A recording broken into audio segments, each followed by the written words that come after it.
commitment they can live with, or an arbitrator selected by the parties hears and decides the case. Your attorney can still represent you, but you control who decides your case. ADR is faster and less stressful than fighting in court, and it is a great way to resolve divorce, employment, or commercial disputes. ADR is now offered through the Nassau County Bar Association. Find out more about how ADR can help resolve your dispute by calling 516-747-4070 or visit nassaubar.org.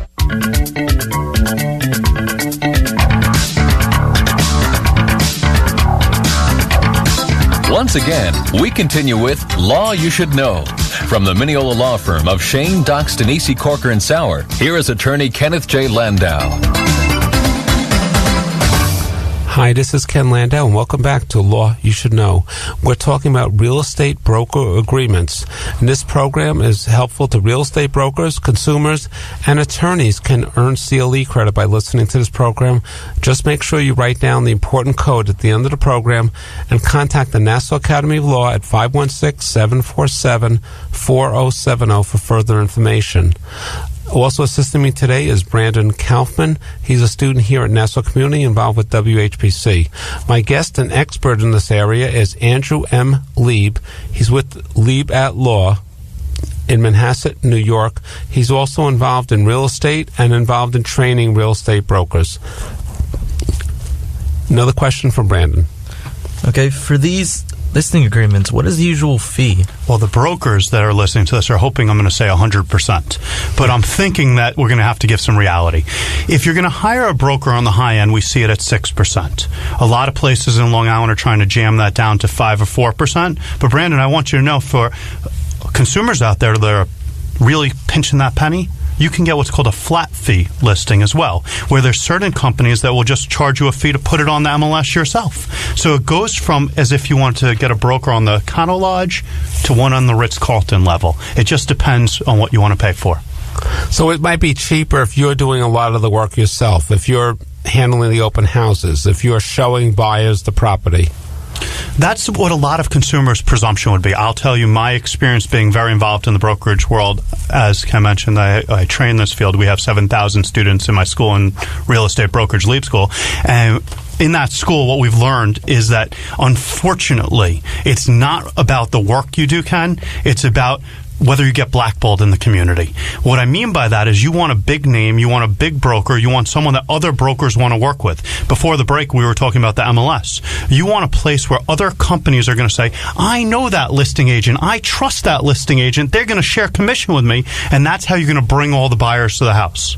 And that brings us to our next question. Do they share the commissions under some circumstances? Great question. So I mentioned before the MLS, Stratus MLS system. That's part of the Long Island Board of Realtors. It's not the exact same company, two separate nonprofits, but what they have is what's called a universal co-brokerage agreement. In Manhattan, they have something similarly called the REBNY Universal Co-Brokerage Agreement for the Real Estate Board of New York.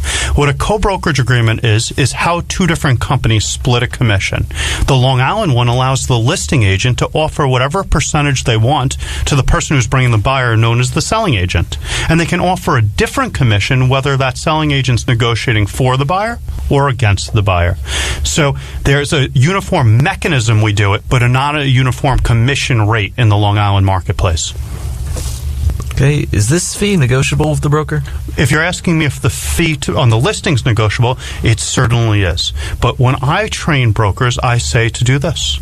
Write down the services that you would provide and say, if you want me to serve lobster tails at your broker's open house, it's one fee. If you want me to just put your property on the MLS, it's another fee. So it goes to what Ken was saying a little while ago about commiserate with numbers, but yes, it is negotiable. But I would suggest you negotiate the services, not the fees, with the brokers. Yes, sir? How do you determine the amount in the fee? How do you determine it? Mm-hmm. So, as I said, the range is, if you're going to be hiring a brokerage firm in Long Island, is generally between 4 and 6%. and you're going to write down the services you're expecting. For illustration, I just listed my own house, and I said, by this date, the broker's going to do a broker's open house. They're going to serve XYZ at the house. By this date, they're going to advertise my property in XYZ newspaper. I said, by this date, they're going to put it in this newspaper. And we had different standards and of what they're going to do. Maybe do something on the web. On the web, a virtual open house, the whole thing. For the consumer, you want it as detailed and with deadlines, etc. The broker might just want to leave it open in general. Well, I would say the broker leaves it open, but once we get into details, deadlines are essential on both sides. And it's important you can negotiate the fee. Correct. You can shop around, but again, it might be different brokers might be better known, might have fewer buyers available, might deliver what they say they will. So, but you can try to shop around, and the time to negotiate is before you sign the agreement. Once you sign, the game's over. And I want to go back again one more time. Yes, you can negotiate fees, and I recommend negotiating fees. One way to negotiate fees that might help you with your question is, what happens if the same broker lists the property and brings the buyer? Under that situation, a seller would have a lot more leverage to say, hey, you would get 3% on both sides if it was a 6% listing. Maybe if you're the same person getting these 3%, why don't we move down to 4.5% if you're on both sides? And also, if it's going to be an exclusive right to sell, where that one broker is just going to have an exclusive agreement, theirs only, not put for other brokers on MLS. Whoa. Let me cut you off, because exclusive right to sell is put on MLS. Okay. I just want to say that again. The one that's not put on MLS is the open listing. So the exclusive right to sell is saying, I'm protected and it's okay for me to put it on MLS. It's okay for me to advertise it with anyone else, because if anyone tries to cut me out, I'm still getting paid. Okay, but if you just had an open listing with one broker, so you're locking them in for their fee, which is of legitimate concern for them, and they're not going to share it, you might want to... they might be willing to take a less commission. I've not seen it structured, but I do understand what you're saying. I think what you're saying to me is, if you're only using one broker, and that broker only gets paid if they procure the buyer, not if I, the seller, procured it myself, not if another broker, I guess there wouldn't be another broker, I guess that would be a leverage point. But if it was me again, your goal in the Long Island market when you're a seller is to sell your house for as fast as possible for the most amount of money. Again, as fast as possible for the most amount of money. So if you're going to do that, what you want to do is you want the broker to be in. You don't want them to be beat up before the listing starts. You want them to have an incentive, too. 100%. Yes, sir. You emphasized the speed of selling the house. Does the value go down or up depending on how long a listing stays up? So when it takes longer, your market gets stale, and people are going to inquire why it's been on the market so long. That being said, markets change. So if the housing market increases, the delay would help you. That being said, ever lived in a house when someone came to go see your house on a Saturday? It's a drag. You're sitting there, now you got to clean the house. I have a 4-year-old. He puts toys everywhere. If they're going to show my house, it takes me an hour and a half to clean the place. So as soon as I could be done with that crazy, terrible experience, the better. And also, the shoppers may be looking for new, fresh listings. 100%. So it's hard to create that attention. That's the staleness that we're definitely talking about. And they're going to ask it, and it's going to give the buyer a leverage point. And is that another reason to... how long does this agreement last? So I see them for a year. I see them for 6 months. I've seen them as short as 3 months. I really wouldn't advise giving a broker less than 3 months, because you want them to have that broker's open house. And I've said that word a few times, and I just want to emphasize it so we're all on the same page. There's 2 types of open houses. There's a public open house, and there's a broker's open house. As a seller, you're disinterested in the public open house. Rarely do people come in that are in the public and see your house and buy it. Instead, that's a showcase for the broker to have new potential buyers for other properties. But a broker's open house brings the whole brokerage community there to preview the house. And in that situation, particularly if you're serving those lobster tails I showed before, the brokers will come and they'll all be the messengers telling their clients how great the house is. And they can get a nice, if they know they're going to get a fair piece of the action, they have an incentive. And it's also going to be, new.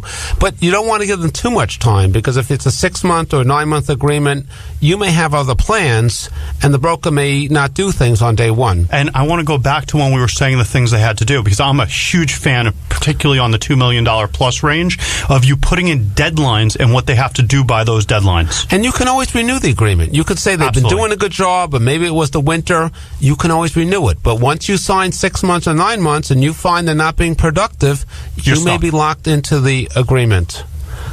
Do agreements vary in the city and upstate? So agreements vary in Long Island, in Suffolk County, in Nassau County, in Queens, because the companies are free to write their own agreements. Now, there's standard agreements that the boards give. And I mentioned some of the boards. I mentioned Long Island Board of Realtors. In the city, they have Real Estate Board of New York. In Westchester, they have the Hudson Gateway Association of Realtors. In Staten Island, they have Cybor. There's all these different clubs that give agreements, but the bigger companies will get tailored agreements just for themselves, which we draft. And a lot of these agreements may be pre-printed, but it's something you don't have to sign. This is a free contract between two people. And if you can try to go with a different broker who may have a less onerous agreement, you can consult with your own attorney. Be you the seller, let them look at it, and maybe they can tell you what could be problematic or tell you what some options might be. Let me echo what you just said. I hope the consumers are hearing this. And I'm a brokerage attorney, so I'm not the one you're going to consult with. But you need to consult with your own attorney. You're selling $1 million house, which in Long Island, unfortunately, isn't the cheapest. You're selling $1 million house, and you're giving someone 6%. That's a $60,000 contract. Get advice. And especially since you're only going to pay the lawyer a small percentage of that, so you want to see a knowledgeable lawyer first before you sign any agreements. Well, I'm going to make it even better. You might not have to pay that lawyer anything, because if you're going to use them as your transactional attorney, most transactional attorneys will give it a once-over and give you a little advice as long as you sign the retainer as the transactional attorney. But if you sign it first, that lawyer is not going to be able to help you as much. If you say, I'm hiring you, the lawyer, to represent me in the sale, as part of the service, they will look at this agreement before you sign it and tell you, because you can, even though it's on a form, you can say, I don't like this provision or that provision, or I want to change the length or change the amount of the commission. Before you sign, if two minds agree on it, the contract can be changed. If you get nothing else out of this entire program we're doing right now, that's the point. Before you sign a brokerage agreement, see your lawyer. Before you sign a brokerage agreement, see your lawyer. And for the brokers, don't be upset about that, because if we have clarity and everyone's on the same page, everyone's happy. Okay, we're running out of time, unfortunately. The CLE code for today's program is NAL 1899. That's NAL 1899. Please keep in mind, whatever you've heard has been presented as information only. You should get legal advice from your own attorney, and as we said, see the lawyer first. You're listening to Law You Should Know on 90.3 WHPC, the voice of Nassau Community College. If you missed any part of the program, it should be available as a free podcast by searching WHPC on iTunes. Please join us next week at this same time for another program on Law You Should Know.